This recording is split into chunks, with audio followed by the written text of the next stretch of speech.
Hello, my name is NOVARIS, and today I'd like to speak to you about the Magicka Templar in the Clockwork City patch. So I've been using this Templar for quite some time, and I've found it very difficult to use in trials sometimes, just because the damage doesn't compare with Magicka sorcerers, so it tends to be used around Craglorn trials, that kind of thing. With this staff, it opens up a bit more opportunities for the Magicka Templar. I believe the only other rotation might be the clinch rotation that's used, widely. There might be some dual wield setups, that kind of thing, but it's not as popular as it was, and hopefully that's going to change sometime soon. But for now, this is the best setup that I've managed to find. So I'll go over a few things. I'm going to show some DPS parses. I'll go over the gear, the skill allocation, champion points, and then finally I'll go over the rotation.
On the front bar, I'm using the Asylum's Perfected Inferno staff. It's got an infused trait and a shock enchantment. On the back bar, I'm using the Maelstrom's Lightning staff. It's Nirnhoned, and I'm using beserker enchantment. I use 7 armor pieces. 5 of them are light, 1 is heavy, and 1 is medium. It's 5 Julianos and 2 illambris. The best benefit of this setup is that if you don't have the head and shoulders in medium or heavy, you can obviously just craft some Julianos as well. I'm using 3 Moondancer jewellery pieces. All have spell damage enchantments as well.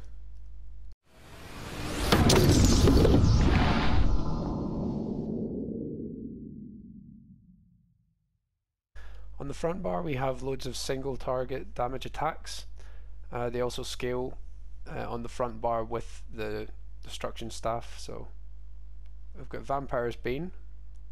This is best for single target damage. The reflective light option is there, but it'll do slightly less damage single target and more AoE damage. So if you're in a lot of trash fights, that will be more useful. Purifying Light. This reflects back some of the damage that you do during its uptime. And then Force Pulse. So we need this, and either this or Crushing Shock to make most use of the Perfected Asylum staff. Upon every second cast of the Force Pulse or the Crushing Shock, you get the 3 elemental effects, so that's going to increase our damage substantially. Inner Light is here to give us a bit more maximum magicka and also some critical damage. Radiant Oppression. This is just used for the final portion of the DPS Parse. However, you might find that during a trial this isn't as useful as it should be. It's not working completely as intended, so what you could do instead is replace the empowering sweep with the Mages Guild Ultimate Shooting Star, this one here, and in place of the beam you could have, let's have a look here, Sun Shield. So just slotting one of these abilities, any one of these abilities will give us some more critical damage, just having it slotted. On the back bar we have our AoE abilities and sustain skills. So we have Blazing Spear. This also is another Adric Spear ability, so it's going to give us that critical damage again. Blockade of Storms. This is different from previously because I needed it to last slightly longer for the rotation so that I can fit more Force Pulses in. A very strong AoE and very strong single target damage ability as well. Channeled Focus. This is just to give us some more magicka recovery, but it does also have the benefit of giving us major wards, so we get more physical and spell resistance.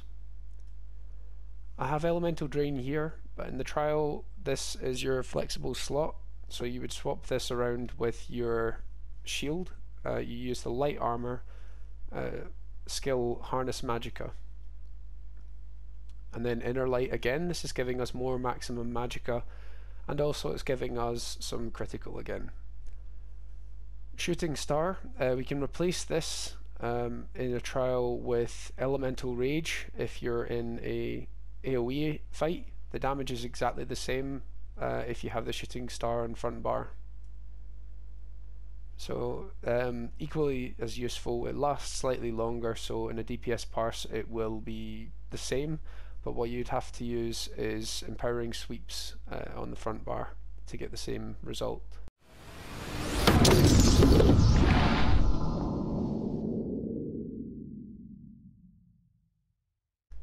I'll only cover the blue tree, the mage tree. So we have 44 points in Elfborn, 56 into Elemental Expert, and 32 into Spell Erosion, which can stack with some of our other spell penetration. So we've got 5k spell penetration from the concentration passive in light armor.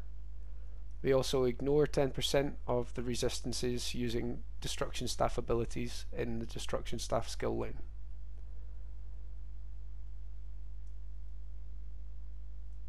Okay, so the next part is 23 points into Master at Arms. Depending on the uptime that you have for Wall of Elements, you can maybe move some points from the Elemental Expert into the Master at Arms just to get some more damage, because a lot of the skills are going to scale with the Master at Arms. 75 points into Thaumaturge as well, and many of you know this already, but for those who don't, you get 10% more damage for off-balanced enemies with this CP setup. The other skills I'll go over briefly now. They will be in the description below though, so you can also change these as you wish. it's not set in stone, this CP setup, since it can differ from each trial.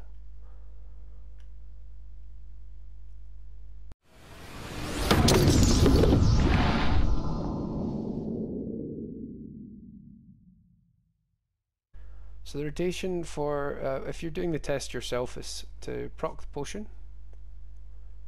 I usually allow this about a little bit of time, just to get about halfway, and then I activate the rune. So that's the skill here, channeled focus. I then activate elemental drain, inner light, and then shooting star. Then I activate blazing spear and blockade of storms. That's when you start doing the light attack animation cancelling on the front bar.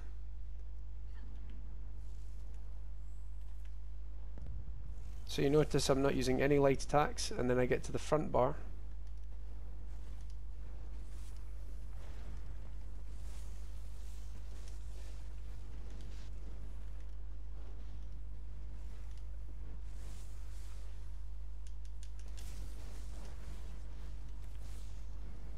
So that's the full rotation, not including the ultimate. But on the front bar, what we basically want to do is make sure that all of the dots are down, make sure that the elemental drain, the rune, the channeled focus is active. At that point we do a light attack, Vampire's Bane, light attack, Purifying Light, light attack, Crushing Shock or Force Pulse. We do that 4 times, and on the 4th time we bar swap. We immediately go light attack, Wall of Elements, light attack, Blazing Spear, and then back to the front bar. Then we do light attack, Vampire's Bane, light attack, Purifying Light, light attack, Force Pulse, light attack, Force Pulse, and then bar swap into a heavy. When you're doing the heavy, you can also start tapping the Wall of Elements just to activate it right away. Spear shards, drain, and then back to the front bar. So that's the full rotation. I'll also quickly just cover light attack animation cancelling. Okay, so for this setup I'm actually not using poisons as well. You might notice that from if you've been following some of the builds for the sorcerer that I've been using. I tried out poisons last time. Having spoken to a friend, I realised that it doesn't scale with percent amps, so we won't actually get as much DPS in a trial, even though it's more impressive on a dummy. I already have enough cheese using Lover, so that's pretty much the only thing that I'm gonna keep. Yeah, so anyway, light attack animation cancelling is like this. So we have skills. Usually the skill takes a certain amount of time, and a light attack takes a certain amount of time. We can cut down either the skill or the light attack using different types of animation cancelling. If we block animation cancel, then we can stop the skill from taking as long as it should. And if we use light attack animation cancelling, so that's skill, light attack, skill, then the light attack itself will take less time.